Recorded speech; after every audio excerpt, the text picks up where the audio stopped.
What's up, everyone? Steve Cook here. Just jumping on my YouTube on my computer because I have a crazy idea. That's what I like about this. I can just anytime I want to jump on here, I can say what's up to you guys. Like that we have that relationship that I'm able to just talk to you. So bring it in for the real thing. No, actually, what I wanted to do, a friend of mine, their mom sent me or gave me this sheet of paper that's 22 things happy people do differently.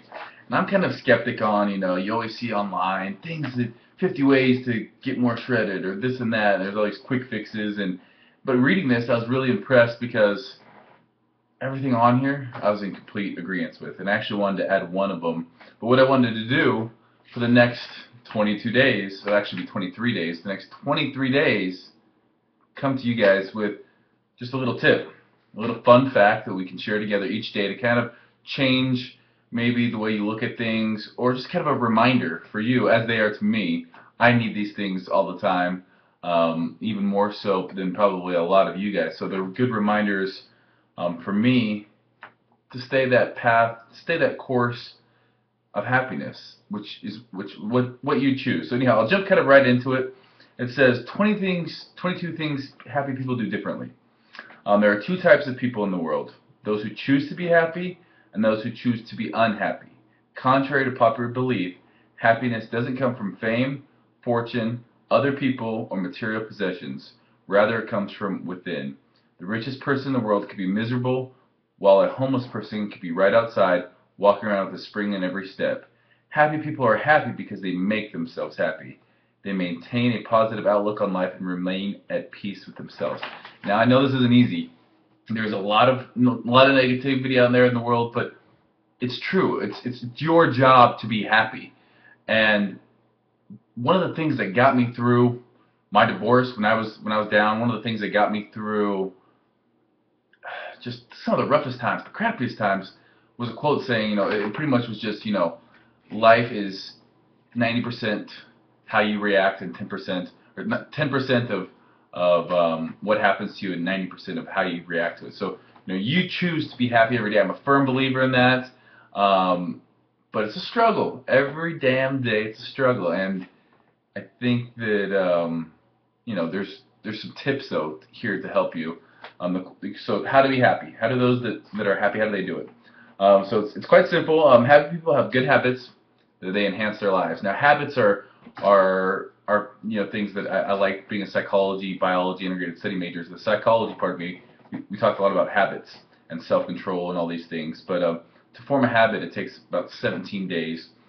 So you need to do these things for a while to become a habit. That's why for me it's important to get into a routine, that I can do the routine over and over again. That's habit forming. But happy people do these things differently. I'm just going to go over the first one today. We're going to do one a day, 23 days. The first one is happy people don't hold grudges. You just can't do it. There's a lot of people out there, and I've been one of them. You see somebody else that you think has wronged you in a certain way, or you think has done something to hurt you, and it's really easy just to have animosity towards that person. But happy people understand that it's better to forgive and forget than to let their negative feelings crowd out the positive feelings. Holding a grudge has a lot of detrimental effects on your well-being, including increased depression, anxiety, and stress. Why let anyone who has wronged you have power over you? If you let go of all your grudges, you'll gain a clear conscience and enough energy to enjoy the good things in life. Man, that's huge.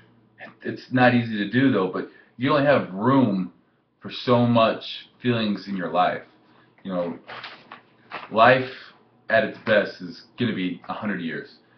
I don't know if I'm going to make it that long. I do some pretty stupid stuff sometimes, but 100 years, and really, what do you have at the end of that if you've just been negative? If you hold grudges, all you're going to have is regrets at the end of that, at the end of your life. You never know. Life is so fragile, you never know when it's going to end.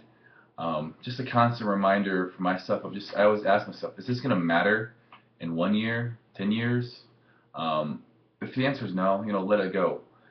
Take some time away. You don't always have to, be this happy person. Life's not, puppies, butterflies, and everything like that. But be joyful. Find the good things in life, and it's a slow paradigm shift. And a paradigm shift is just a changing your way of thinking.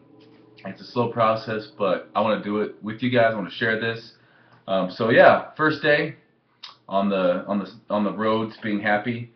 Don't hold grudges. So if you catch yourself out there scrolling through social media, which I think we'll deal with that a little bit later on. But if you're scrolling through social media, if you're at an event or you see someone and you don't like them, just think, why? And why is it benefiting me to hold this grudge? It's only clouding your heart and your mind. Um, just be positive. And I know that's kind of cliche, but that's the first day. So anyhow, we'll come tomorrow with another one. I just miss you guys. That's why I'm here. I miss you. But anyhow, Steve Cook, Soldier Nation. I'm out.